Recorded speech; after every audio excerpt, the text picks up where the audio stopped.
City, it's the Gary Null Show. And now, your host, Gary Null. Hi, everyone. I'm Gary Null, and I'd like to welcome you to this program. Today, we're taking this opportunity to review the most important issues coming at us in the next year. Joining me for this one-day special will be Gerald Celente. Gerald is one of the most accurate trend projectionists there are. He founded Trends Research Institute and his Trends Journal in 1980 and has since been one of the nation's top sought-after diagnosticians and forecasters. His work covers over 300 fields, including business, finance, politics, environment, health, society, and technology. His publication, the Trends Journal, is published 4 times a year at trendsresearch.com. Nice to have you with us today, Gerald. Having me, Gary. Gerald, what we're going to do is I have so many important areas to discuss, and I want to give people an opportunity to look at each one at the highlight. I don't believe we have to go into great depth to give them an idea what's coming. Now, it may be more than just in the next 12 months, but at least it'll start in the next 12 months, and it'll begin to unfold, either positive or negative. And to help us in this, I have collected some important pieces of scholarship. For example, I will be asking you a little later about Glenn Greenwald, and I'll be quoting him about Vote Obama if you want a centrist Republican for U.S. president. Because Barack Obama has adopted so many core Republican beliefs, the U.S. opposition race is in shambles. David Rosen, 8 Ways Your Privacy is Being Eroded Online and Off. Walden Bellow, The New German Colossus.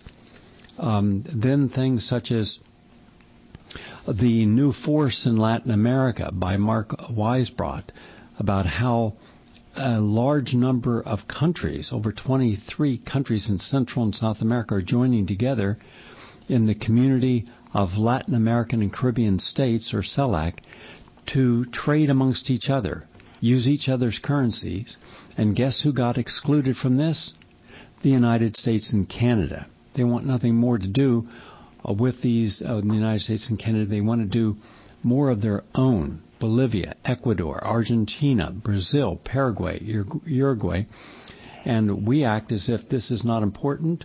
Oh, it's important. We'll talk about what happens when a whole lot of countries no longer want to have business as usual with the United States. Also today, I'm going to do 2 commentaries. One from Robert Scheer, Marginalizing Ron Paul. The other by David Lindorf, Nation of Change, Better Than Obama, Why the Establishment is Terrified of Ron Paul. I will give both of those, and you'll have an opportunity after each one of these to give your comments and insights. All right? All right. But let's begin with the following. I'm going to go down some areas. I'm going to ask you to give a fairly brief overview of each one. Okay? Let's begin with the economic martial law that's coming at us in the United States. What we did was probably on your show when Obama got elected, and I said, watch out for a bank holiday in 2009. The economic conditions are much worse than they're telling us, and they'll probably call a bank holiday.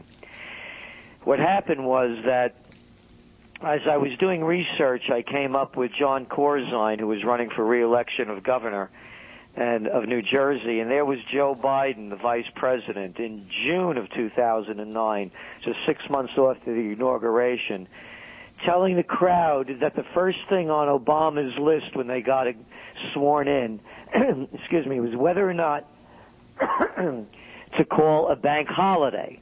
And then Biden repeats it. That's right, a bank holiday. And then he went on. The cameras everything should have stopped right there. A bank holiday? This is no holiday. You can't get your money. It's no picnic. And when you do get your money, they devalue it. That's what they were talking about in 2009. That was before the European debt crisis. That was before they pumped in an estimated now $26 trillion through the Federal Reserve, pumping up the banks, brokerages, hedge funds, and companies around the world. So now we're saying, watch out for economic martial law in 2012. The European system is collapsing. There's no way of saving the euro other than printing more digital money as they're doing now. The ECB just pumped in another $600 billion into the banks so they could put on a con game like they did yesterday and today by buying Italian bonds that aren't worth anything. So they lowered the rate by giving the banks the money to pretend that there's demand for the bonds. So we're saying in 2012 the game is going to run out. Watch for economic martial law, a bank holiday. Okay. Many people believe, myself included, that what the European Central Bank is doing by giving $600 billion in these short-term loans, that using the same criteria, a bank can give it junk, toxic assets as collateral, that the bank can then turn around that got the money and trade this out, since it's only paying 1% interest, and it can invest in, let's say, other currencies. It can then put money into bonds at 7% interest in Italy or in Portugal or other places, or in Brazil or China, and making 2 or 3 times its money. Or it can also pump up the bond market. A lot of us see this as a bond bubble. Now, most people don't know what a bond bubble is, but it's big. And I'd like for you to tell me, Gerald, what is different from the European Central Bank doing the same thing that the Fed did? It prints money and has nothing to back it up. It has no legitimate assets to back it up. It then gives this money to the banks, in effect guaranteeing the banks, if you invested in bonds or if you invested in businesses in Greece, Spain, Portugal, Italy, Lithuania, Latvia, and if you are at risk, don't worry, we've got your back. And who's got our back? The Federal Reserve's got our back. Because before, of that $16.1 trillion that Bernie Sanders found out was secretly being printed and given with no collateral at 0 interest, it was the Federal Reserve helping the European banks and European governments. So the European Central Bank is allowing massive speculation in bond bubbles. They're not stupid. They know that every country's sovereign debt is guaranteed by the country. It's about politics. It's not about money. They can always print more money. It may reduce the value of the money they have, but they know that they have a backup system. They're all backed up. Whereas the average American, if you don't pay your bills, you go into bankruptcy or you go to debtor's jail today. They won't. Your thoughts on this?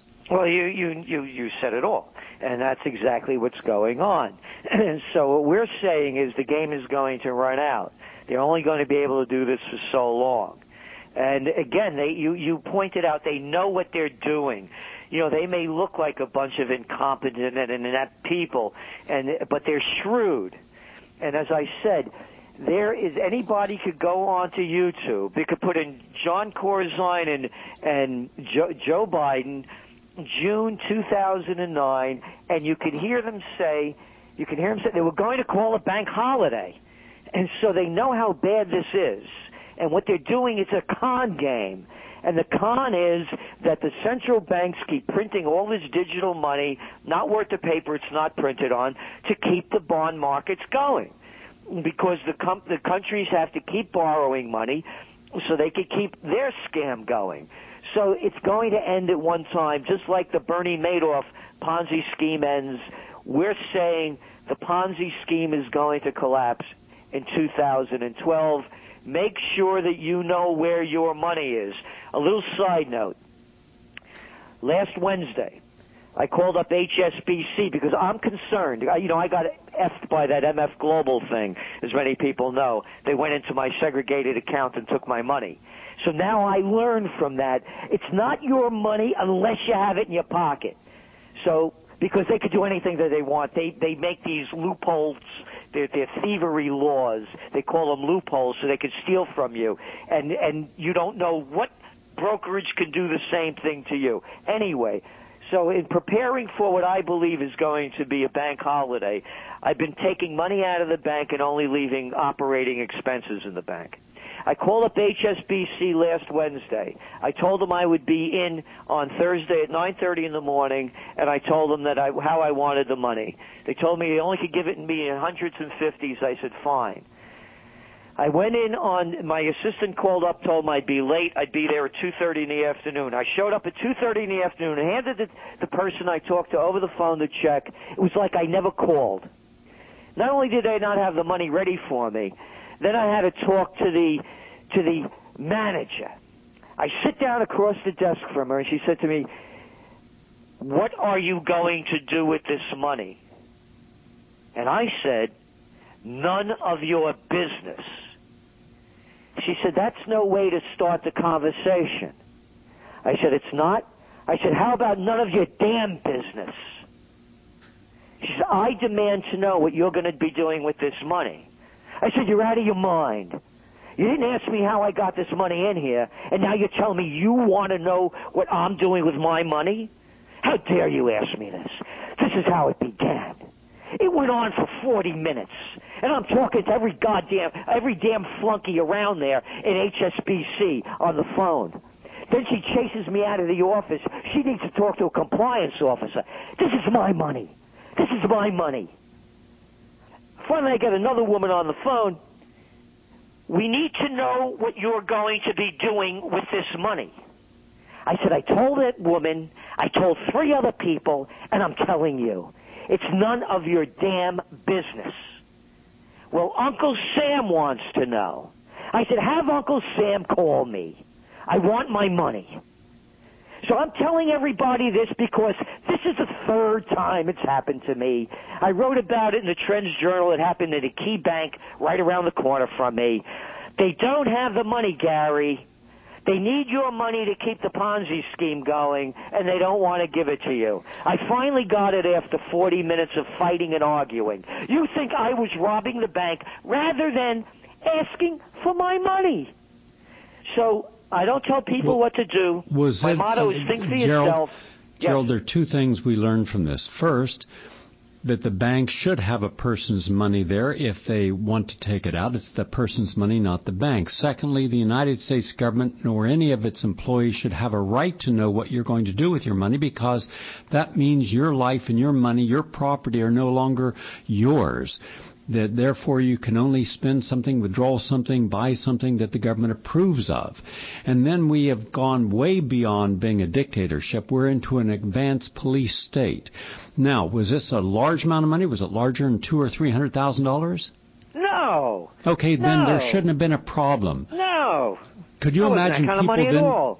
Could you imagine people then being told how much they can withdraw, like in some countries where you can only draw a certain amount and they won't allow you to draw any more because they're afraid of capital fleeing the country? Exactly. All these banks are loaded with toxic assets. They don't have any money. It's been one big gambling scheme. They need your dough. All right. And that's what they're doing. That's what they did with the MS Global then let's thing. go to our solution. Here is our solution. I have never suggested anyone ever trust a bank or any company dealing in commodities. If you buy gold, take possession only.